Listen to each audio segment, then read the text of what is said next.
Every revolution starts in the minds of the people. Arm yourself for the war of ideas. Take back your life. Take back your liberty. Tom Mullen Talks Freedom.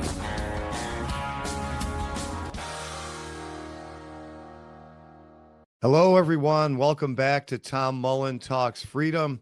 Today, I've got an old friend. First time on Tom Mullen Talks Freedom. Not the first time I've interviewed him. He is the senior economist and chief marketing strategist for Euro-Pacific Asset Management. He's also host of the very popular Peter Schiff show, predictor of the 2008 financial crisis years in advance, while people laughed at him until it happened and they said, no one could have seen this coming. And of course, I'm talking about Peter Schiff. Peter, welcome to the show.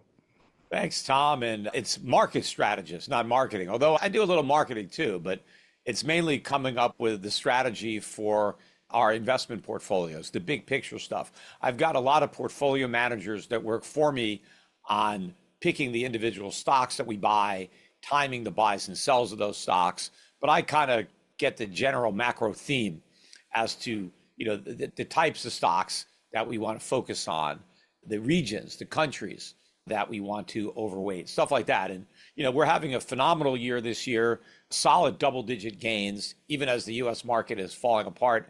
In fact, we're having a great day today because, the dollar is getting creamed. I've never seen the dollar down. It's almost this bad in a day. It's almost down 4% today against the Swiss franc, but it's down over 2.5% against the euro, over 2% against the yen. It's just getting smoked. The dollar index is down 200 basis points. And gold is almost up $100 today after being up $100 yesterday, record territory. And the gold mining stocks are just smoking now. They're up 5-6% today. They were up, 6-7% yesterday. So it's a huge two-day move, but they're still cheap. People should be buying them right now. Instead of listening to this interview, they should go run and buy these gold stocks because I think they're going much higher. I got this new special report out now. The best way to buy gold is to buy gold mining stocks because you're buying the gold that's still in the ground. And it's never been this cheap because the public has been asleep while the central banks have been buying gold. And so the gold stocks aren't even priced for $2,000 gold, let alone $3,000. So you got a real opportunity here. You can get my special report on my website at Euro-Pacific Asset Management. We have it on the front page. You just download it on why you should be buying gold stocks right now. And I have a gold fund that we manage too, EPGIX, which people can buy no load. They have a discount brokerage account. They can just buy it no load. And they could also just go to Europac.com website. And if they don't have a brokerage account, just buy my fund right there. But I think people are missing the point. We've already lost the trade war. No one seems to know that. And there's going to be casualties all over the country of this, this trade war. But Trump, to put it in his terms, we just don't have the cards. Trump has completely, mischaracterized the entire global trading relationship. He just doesn't understand, who's taking advantage of whom. And certainly this is Trump's weakness, in my opinion, as well, that he just is married to this, 18th century mercantilist outlook, and he won't get off it. Well, he's right to point out the loss of American manufacturing as a problem. It is. And he's right to point to these huge trade deficits. But the trade deficits themselves are not the problem. It is the structural and fiscal problems in the United States that are the problem. That's why we have the trade deficits. The trade deficits are a symptom of an underlying problem, but they don't result from tariffs in other countries or other countries cheating. That's not why we have trade deficits. We have trade deficits because as a nation, we don't save enough. We spend too much. We borrow too much. We don't produce enough because we have artificially low interest rates, because we have an enormous government running huge deficits that's crowding out whatever capital we might have to build the factories that we don't have. And what Trump doesn't understand is the only thing that's been keeping this house of cards from collapsing is the fact that the rest of the world supplies us with the goods that we don't produce, and they loan us the money that we don't save. And so countries like China have been propping us up. And we've been taking advantage and exploiting the dollar's reserve currency status to live beyond our means. That's all coming to an end right now. We did it to ourselves on purpose. Eventually the rest of the world would have figured out this, put an end to it by dumping the dollar. Well, now we kind of ended it ourselves, except nobody in the Trump administration has any idea, right? The can of worms that they just opened. We are weeks or months away from a worse financial crisis than 2008. They have no clue. Let me break in there and set this up the way I envisioned it when I reached out to you, because I can't remember if it was a month ago or 6 weeks. I wrote an article for Mises, and it was just a basic, like, how the monetary system works article. And the point of it was to say, no, a president or a Congress can't call what most people think of as inflation, which is rising prices, which is not really inflation, but we'll get to that some other time, but only an increase in the money supply. And what the argument I made was that if the president, for example, shuts down a bunch of pipelines and reduces the supply of oil, but if you don't have more dollars than you did before, if you only have the same amount of dollars and you spend more of them on oil, you won't have enough to spend the same on everything else, and therefore the price of something else will drop. So I wrote that and, moved on with my life. And then I heard your podcast, and you even said, now here's something that you're not going to hear anywhere else. And you talked about an effect of these tariffs that I hadn't thought of, and prices of things that I think most people would say, oh yeah, well, if you raise the price of oil, maybe the price of, I don't know, canned beans will go down or something. But you were talking more in a global sense. What is one of the effects that these tariffs could have about dollars flowing out overseas and in our treasuries? Yeah. And first of all, the Trump administration doesn't even understand tariffs. They think tariffs are taxes on the foreign producers who are making the stuff. They're not. They're taxes on American consumers who are buying it. So we don't put tariffs on China. We put tariffs on American citizens who buy Chinese products. Now, they can either not buy the product and avoid the tariff, or they can buy the product and pay the tariff. Those are their choices. Now, if there's an American substitute for what they were buying from China that maybe is more expensive than what the Chinese product is, they could buy that, right? If it's not as high as the tariff, so they can avoid the tariff by buying a good that's more expensive than what they used to buy, but lower than the tariff. If there is no substitute, then either they buy the good and pay the tariff, or they go without the good, right? But they don't get that. But the other thing that nobody is really talking about, and you're right, inflation is an increase in the money supply. So you have a lot of these people in the Trump administration that seem to understand that, right? I hear Harry Ludnick saying, hey, inflation is money supply going up, ignoring the fact that money supply went way up, right? We got all this money that we've created. So there's a lot of inflation out there, right? That's sloshing around. But he says, hey, if we just have tariffs raising prices, then we don't have inflation because we haven't expanded the money supply. Although it's also credit, right? So you can expand credit and people can buy with credit, which is why the Fed never had tight money. The whole time the Fed claimed that they had tight monetary policy, credit growth continued. Government kept borrowing, household debt, record high, credit card debt. So people were buying with credit, which is the same as buying with cash. So we never really fought inflation. We just pretended we were fighting it, but we never did. But the other dynamic that people are overlooking that I spoke about is it's not just about how much money there is, but where the money is, right? And so what's been happening for 20 years is the Fed creates inflation to finance government deficits. And so Americans get this money that the Fed created through a Social Security check or a welfare check or whatever they're getting, right?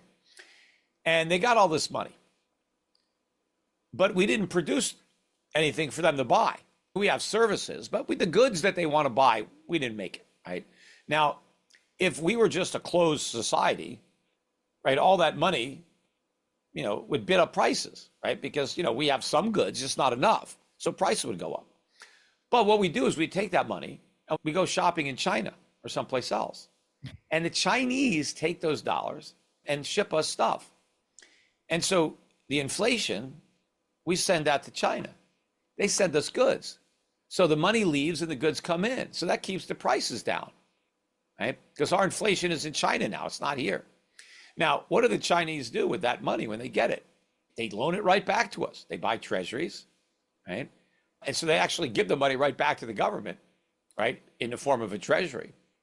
But that keeps our interest rates low because now the government has somebody to sell the bonds to. But they also take some of the money and they buy stocks. So they push up the stock market and they push up the bond market. And so we feel richer because not only did we get cheap stuff that we didn't make, but now our stock portfolios go up because the Chinese bought stocks. And, our interest rates are lower because they're buying our bonds.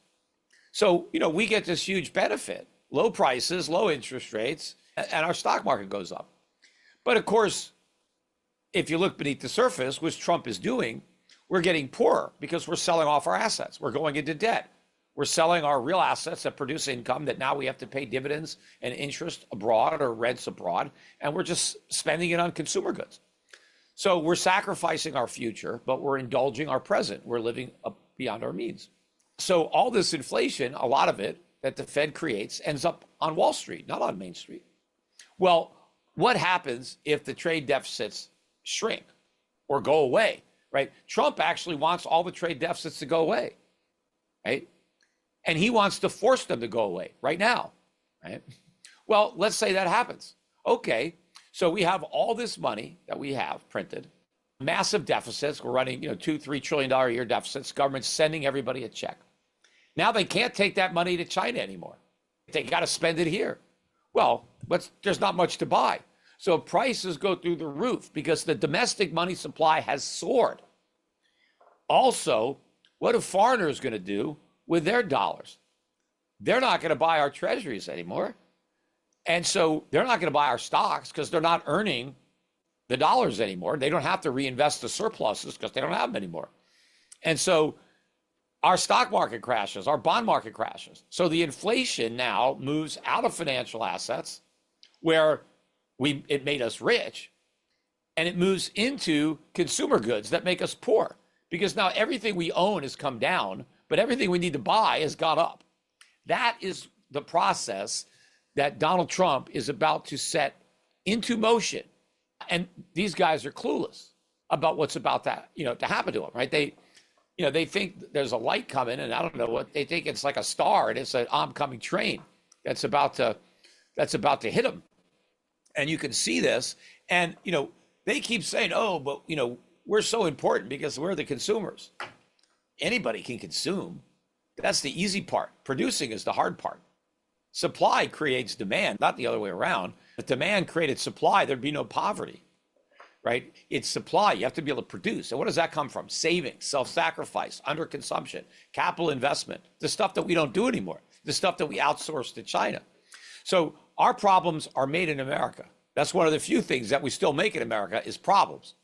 And, the Chinese don't do that, but we're scapegoating them. They cheat, they don't play fair. We just need to do a deal, right? Trump is like, I just need to do these deals, right? This is all BS. We don't need to make any deals. We can't solve our problems with deals because tariffs aren't the problem. But the real problems are getting worse as we're concentrating on a trade war that we can't win.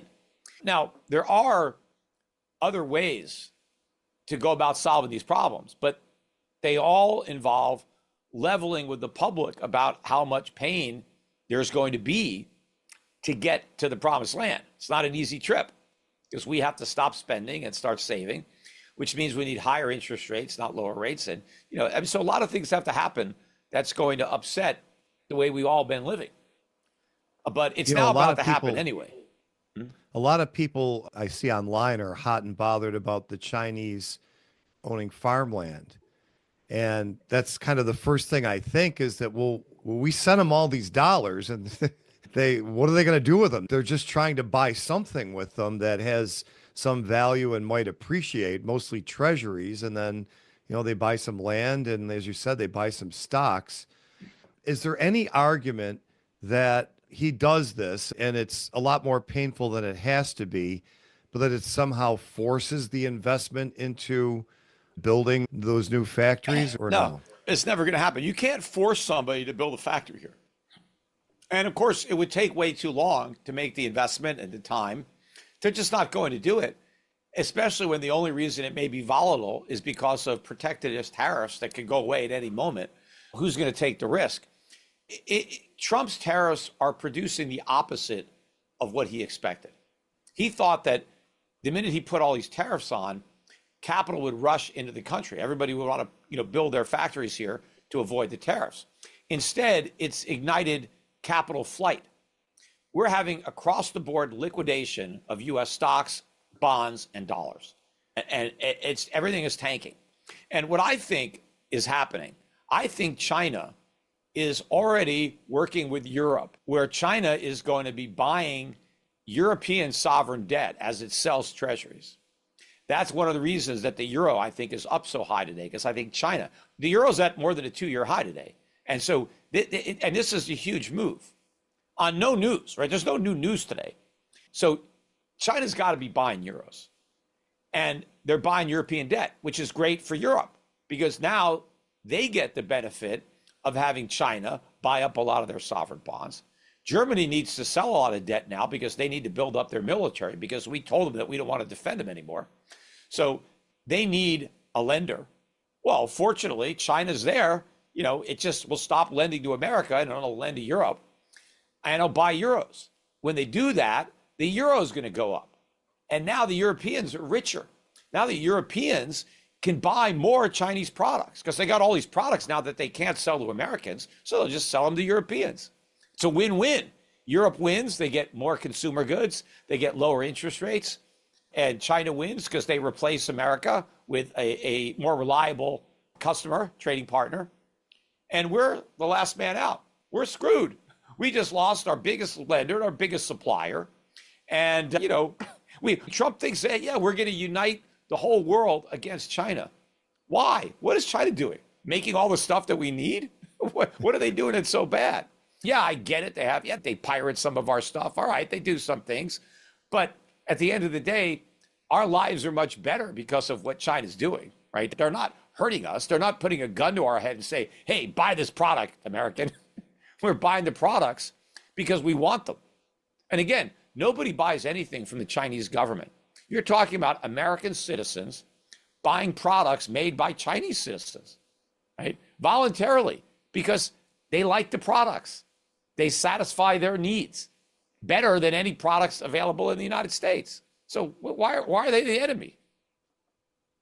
Yeah, I always hear, the slur communist China. Now, when I was a kid, I'm almost 60, I remember my mom saying, don't waste that food because there's people starving in China, right? And of course, those were the days when Mao was in charge, and they really were communist China, and that's why they were starving. And the reason that they're not starving anymore is because they're so much more capitalist than they used to be. Maybe they're not, 1888 United States, but they're far more capitalist than they used to be, and we're far less capitalist. Yeah, we're not 1880 United States either. They're probably closer than we are. That's the sad part. And yeah, China is not a democracy, right? But they are capitalist. Are they a pure laissez-faire capitalist system? No, but neither are we. But whether you're a democracy or an authoritarian type of government, that's a political system. Capitalism is an economic system. And so they're not a democracy, but they're a capitalist society. When they were communist in an economic sense, they were broke. They had nothing. We didn't buy anything from them because they didn't make anything. It was only when they abandoned the failed doctrines of Karl Marx and all that nonsense and embraced capitalism that they started to boom. And I think that in most cases, if you were just a young guy, you're 22, 23-year-old kid, and you want to start a business, my bet is that it's easier to do that in China. That you're going to encounter less regulatory red tape and lower taxes. And so it's easier to get a business off the ground over there than it is over here. And that's probably why they're doing so well. People are starting up businesses, and they're doing a great job because they don't have the government putting as many roadblocks in their path. So over the last week, we had the market crashed when Trump announced his tariffs. And then yesterday we had this huge bounce when he said, okay, we're going to put a 90-day pause on it. How, was that just a technical bounce after a big down day, or is it kind of reality sinking in that these tariffs aren't going anywhere and they're still higher than they were 2 weeks ago as it is? Or what's going on with the markets that they're back down today?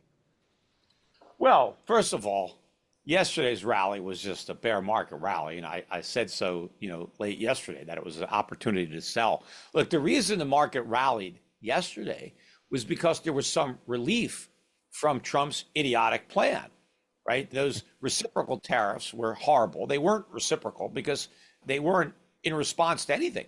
They just made these numbers up. Most countries have very low tariffs. Trade is relatively free right now in the world. At least it was until Trump changed that. But, the main tariffs that countries have, and they're misguided and they're harmful, but they generally try to protect local agriculture. Certain countries have like Japan has these rice farmers that are completely uncompetitive, but they want to maintain the tradition. We do the same thing with our peanut farmers, our sugar farmers. They can't compete in global markets for those crops. So we protect them with tariffs and quotas. Do they harm the country? Yes. Like I hear people saying, if tariffs are so bad, why do so many countries have them? Well, because they're all governments doing the same dumb thing. But they are helping a organized political faction that benefits from the tariffs at the expense of the broader population that doesn't really notice, because no one person loses enough. You pay an extra $1 for your bottle of peanut butter, you don't realize that it's because of all this stuff. But the peanut farmer who gets a big check, yeah, he knows. He knows what's going on. So yeah, countries have minimum wage laws, not because they're good, because they're politically popular, but they're bad. And so tariffs are not a good idea just because other countries have them. But most countries use them very sparingly, not like Donald Trump did, like across the board, these crazy tariffs that he claimed were reciprocal, but they weren't, because he was putting these tariffs on countries with no tariffs at all, or countries that have very low tariffs, and he was hitting them with these enormous tariffs. So he was just pretending they were reciprocal so he can get around the law, because Congress gave him the power to levy reciprocal tariffs, which they never should have done. But so he had to pretend they were reciprocal in order to do it. But when Trump said, okay, 90-day pause, the markets were relieved. If Trump tried to take credit, hey, look at this big rally. The biggest rally ever. Yeah, because you canceled one of your dumb policies. That's why the market rallied. And it was almost a financial crisis. I think it was the yield on a 30-year treasury breaking 5%, and on a 10-year at 4.5%, that caused the surrender. But the reason the markets are selling off today is because he didn't remove all of it. He still left 145% tariffs on China, which basically means Chinese trade is completely cut off. He left 10% across the board tariffs. That's a huge tax increase on Americans. And the 25% Mexico, Canada tariffs are on, the 25% auto tariffs and auto parts. So we're still going into a recession with rising interest rates and rising prices. So the markets are going down. I think we're going to take out yesterday's lows. Maybe not today, but this is a bear market. And yesterday's rally was a bear market rally inspired, by, Trump's post that he was going to take away what everybody was worried about. But the problem is, it's more than just those reciprocal tariffs. And there also is the specter that they may come back. Now, I think Trump learned his lesson. I don't think they're coming back. But now they tried to manufacture a win to save grace, save face rather. Oh, this is exactly how we planned it. This is what we wanted. And now all the leaders are coming to me and they're saying, oh, sir, please make a deal. I'll do anything you want, sir. Just please don't tariff me. It's like this happens in Trump's dreams. Doesn't happen in reality.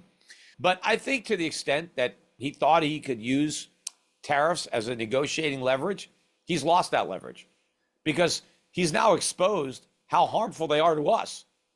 If he brings those tariffs back, everything crashes again. So he's a paper tiger at this point. So that's why I don't think he can bring them back, because, again, the tariffs harm us more than they harm anybody else. And one of the things about the Austrian School of Economics that I think most people don't appreciate as much is, yes, creating more money and credit drives up prices, but it also causes malinvestment. And that's what we see in a recession. Do you think there was, I mean, we printed $5 trillion in 2020 and 2021. And is there other malinvestment lurking out there? In other words, was there a big problem coming even if he didn't do this? And is this just a pin, or Yeah, is there going to be a exactly. second leg? Look, we had a bubble and it had been looking for a pin for a long time. In fact, it's way overdue. Trump supplied the pin. And so he basically started a process that would have begun anyway on its own.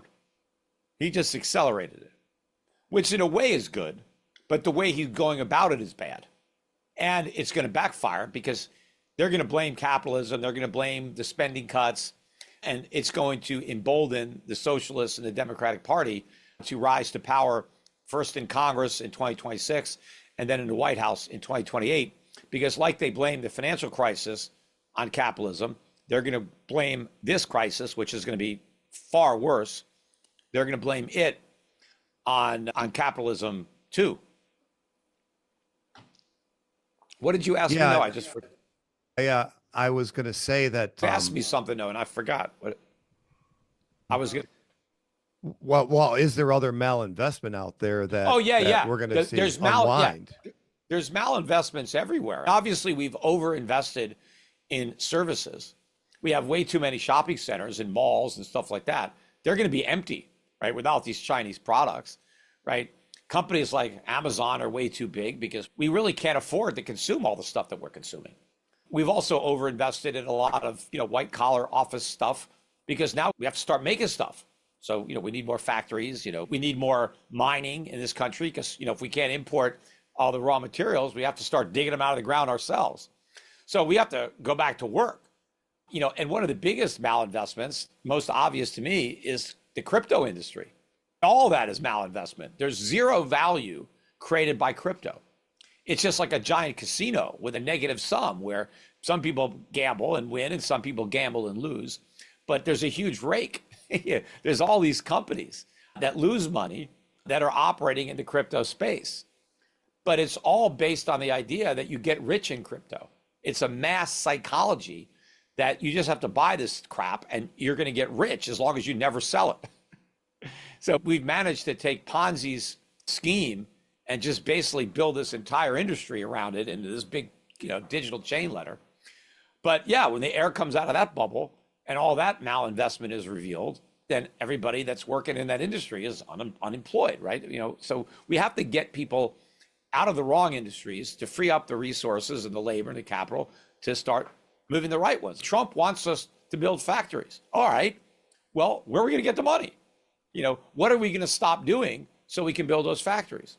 And how are we going to finance the build out of the factories? And that's not just the factories. You need the supply chains. There's a lot of stuff you need, a lot of infrastructure to make stuff. How are we going to get all that money when we're running $2 to $3 trillion a year budget deficits? Because we can't finance these massive deficits and finance the build out of all these factories. So something's got to give. So it's got to be the government. The government's got to shrink dramatically. But with the size of the debt we have right now and where interest rates are going and our interest on the debt, the only way we can reindustrialize is to default on the government debt, right? Because it's already too big. It's already too big a burden. So if the Chinese aren't going to finance it, if the Japanese aren't going to finance it, right? Well, we got to default on it. That's another reason why they're smart to sell their treasuries now before we default. I know you got to run pretty soon, but it's nice to think that okay, he's going to blow everything up. It's all going to go kaboom. And then we'll have this nice recovery. But, then on the other hand, I think there's a lot of countries that went decades and decades like Russia did, doing the wrong thing and just getting worse and worse. Where do you see America in 10 years, given what you're seeing right now? Well, I don't know. We're going to be at a crossroads from this crisis. And in one direction goes towards a totalitarian society where capitalism is successfully blamed for this crisis. And we conclude that we need a centrally planned economy because capitalism doesn't work. And the governments need to control everything. right? The government needs to allocate resources and set prices because the free market has proven that it can't work, right? So we just go all in on socialism. And that, that is complete unmitigated disaster. That's where, you got to leave, right? You got to find freedom someplace else, right? Because there's not going to be any here.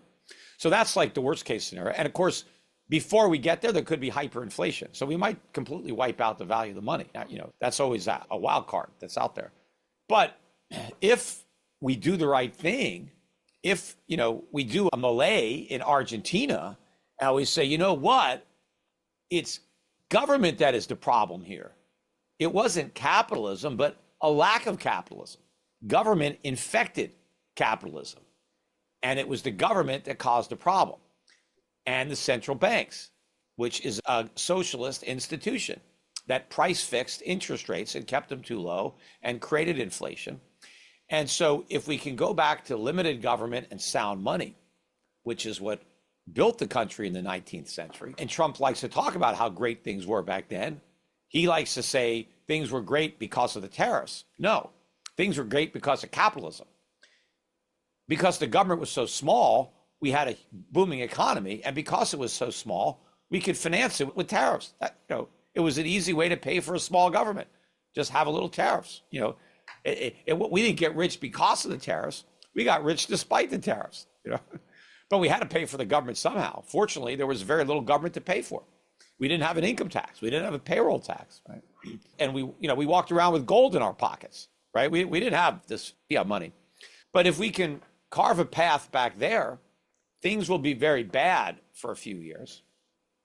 But, given the technology that exists today that we didn't have in the 19th century, hell, we have technology we didn't have 5 years ago. The stuff from artificial intelligence is amazing. And that's a huge resource that vastly expands a scarce resource of skilled, intelligent human labor and physical labor to the extent that we build it into robots. So if we could use AI and robotics, we could come back stronger than ever. So there's a lot to be optimistic about if we can get through the rough times. But we're not going to do that embracing government. That'll just make the rough times permanent, or at least until we can have a revolution or something. But if we can get rid of all this government and let the people, right?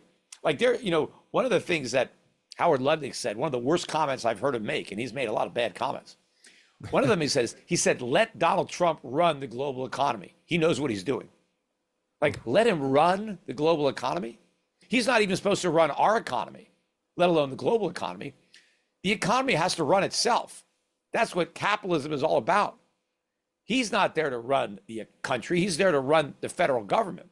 And he's there to just, protect our rights. But that's what he is. He's the commander-in-chief of the army. He's not the commander-in-chief of the economy. But, thank you for saying that. I hear that so much. God, he's an economic god that can run the whole world. Why?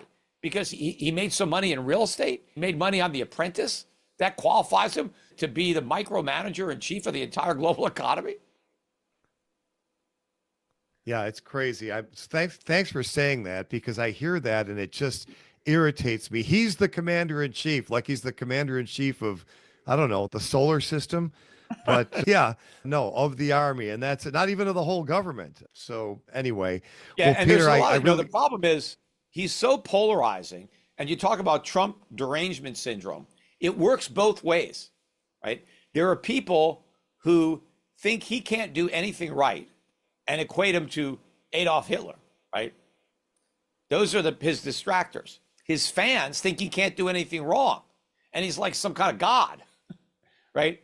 They're both wrong, right? He makes a lot of mistakes. He's not infallible, but he has done things right too. And I think his heart is in the right place. His head is just not. Yeah, for sure. Well, listen, Peter, I really appreciate you coming by. Hopefully you'll be able to make a little time again. How do people take advantage of your investing advice? What's the best place for them to go? Yeah, well, I mentioned my website, Europac.com. Get my free report on why the best way to buy gold is to buy mining stocks right now. Gold in the ground has never been this cheap relative to gold above the ground. It won't be that way for long, in my opinion. So you want to buy, but we have all kinds of investment strategies. Our core investment strategy year to date, I think, is up about 14% this year.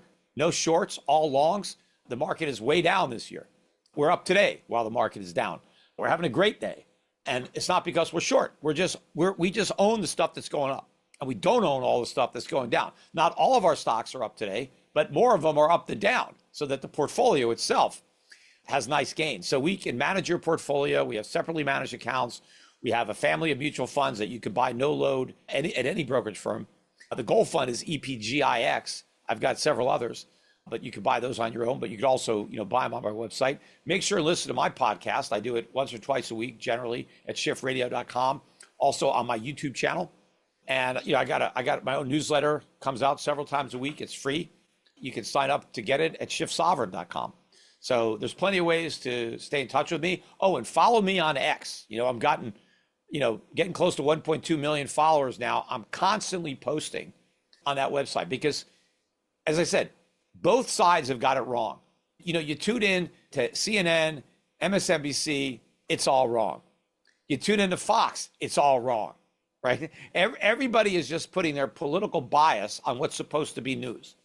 So nobody tells you the truth. So you get the truth from my X account, right? From my podcast. And I write these posts myself and I put it out there. And all you have to do is not only follow me, but share every post with your friends. Because I got to disseminate this information. Because when we get to that crossroad, and one road leads to totalitarianism, and the other one leads to economic freedom, the odds of us taking the road to freedom will depend on how many people have been reading my posts and understand the problem and who created it. All right. Well, we'll link to all that. And again, Peter, thank you. And hopefully I'll talk to you again very soon. All right, Tom. Take care. The war of ideas has only just begun. Arm yourself with the knowledge you need by heading to TomMullenTalksFreedom.com and subscribing to our email list. And remember, every revolution starts in the minds of the people.